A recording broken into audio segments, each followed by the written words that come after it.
Tbilissi est la capitale de la Géorgie, indépendante depuis 1991, suite à la dissolution de l'Union soviétique.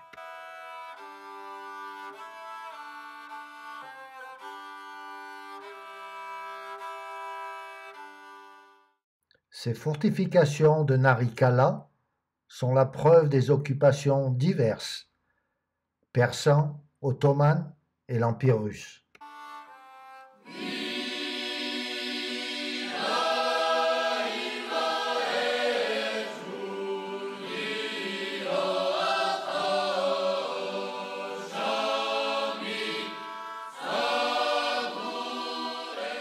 Nous entrons dans le vieux Tbilissi, où ses anciennes maisons et leurs balcons en bois sont la preuve de l'occupation ottomane.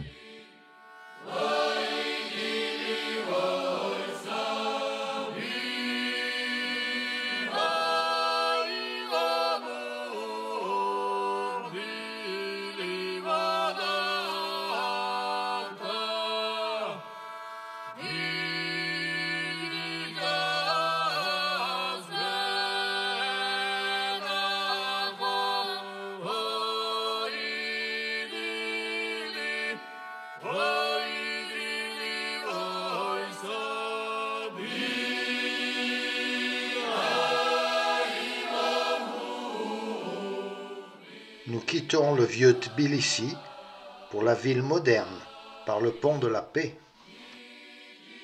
Notre route, en direction de la frontière d'Azerbaïdjan, nous mène dans cette région semi-désertique.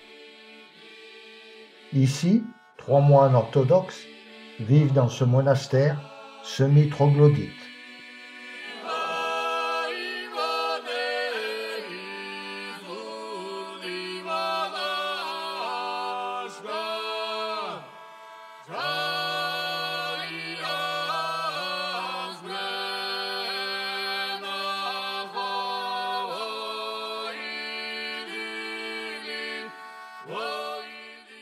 Durant l'ère soviétique, ils ont dû reconstruire leur monastère, détruit et dégradé.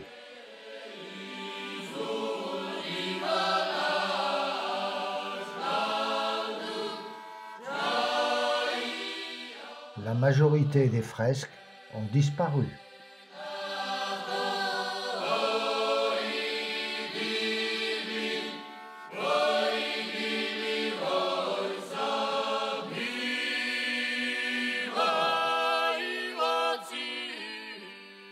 La tour de guet.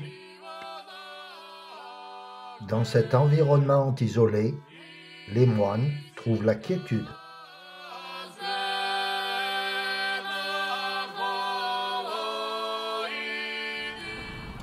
Nous poursuivons notre piste pour le grand monastère David Gareja, entièrement reconstruit.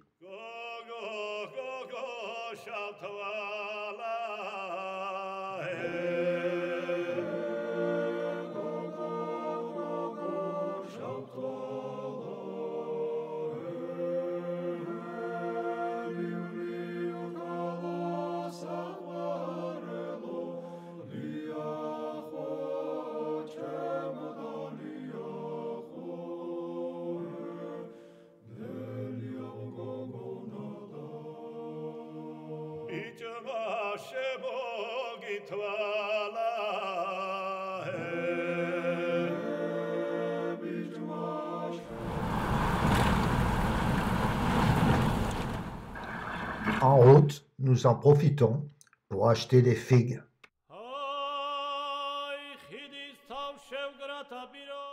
Durant notre pause lunch, dans ce village, je remarque ce camion militaire de l'ère soviétique qui continue à rouler.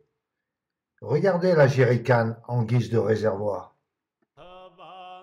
Nous arrivons dans la ville de Signagi.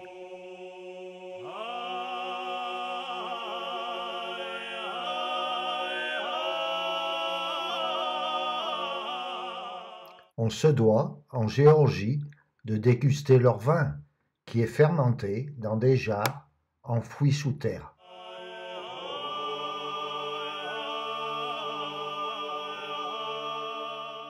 vin blanc et ambré très sec. Dans ce marché, nous en profitons pour acheter de la nourriture pour notre prochain trek.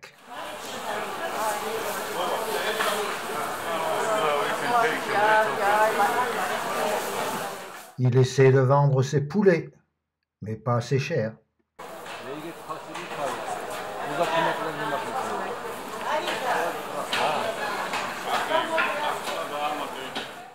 Chacun essaie de vendre les produits de son jardin.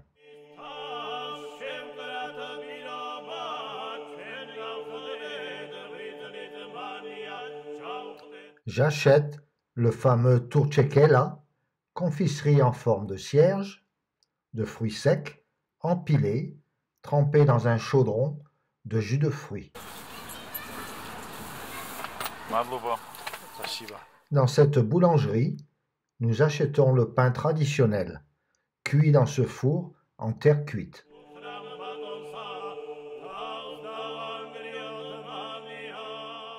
Miam miam, comme une baguette. Beau temps pour notre difficile piste qui doit nous mener dans la région du Touchéti, au cœur des montagnes du Caucase.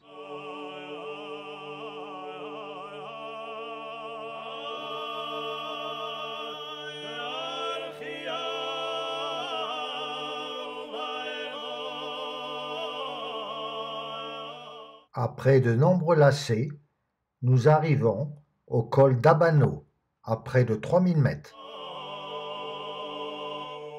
La descente, tout aussi longue et périlleuse, nous rapproche de la Russie.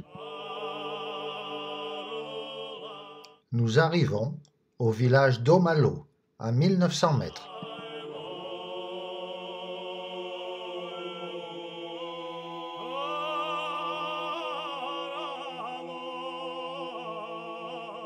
Ces 6 tours, en pierre séchée, du XVe siècle, servaient de stockage de nourriture, mais surtout de défense contre les agressions claniques. Ce matin, notre piste nous mène au village fortifié de Dartlo.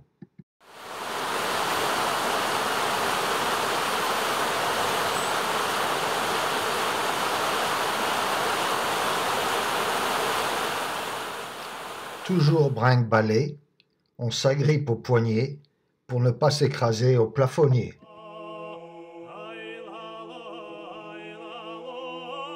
On se croirait en Savoie avec ses chalets au toit de l'Auze.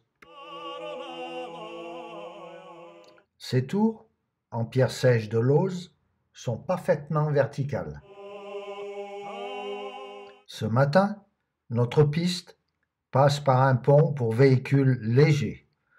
J'en profite pour filmer hors de la voiture, au cas où.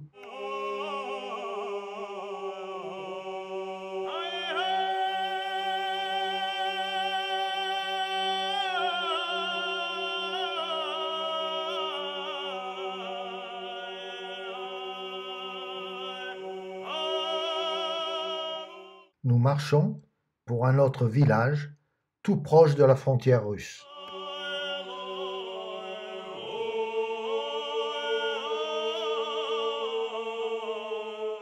Nous rencontrons ce groupe de Russes à cheval en voyage pour une semaine à travers le Caucase.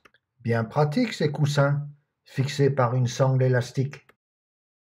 Ce matin, à la station de ski de Gadori, nous empruntons 2 télécabines Poma pour observer le mont Kazbek qui culmine à 5050 mètres.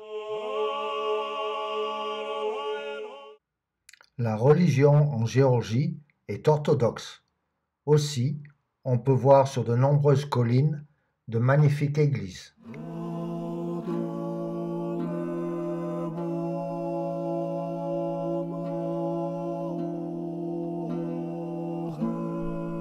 Les églises sont hautes et simplement décorées.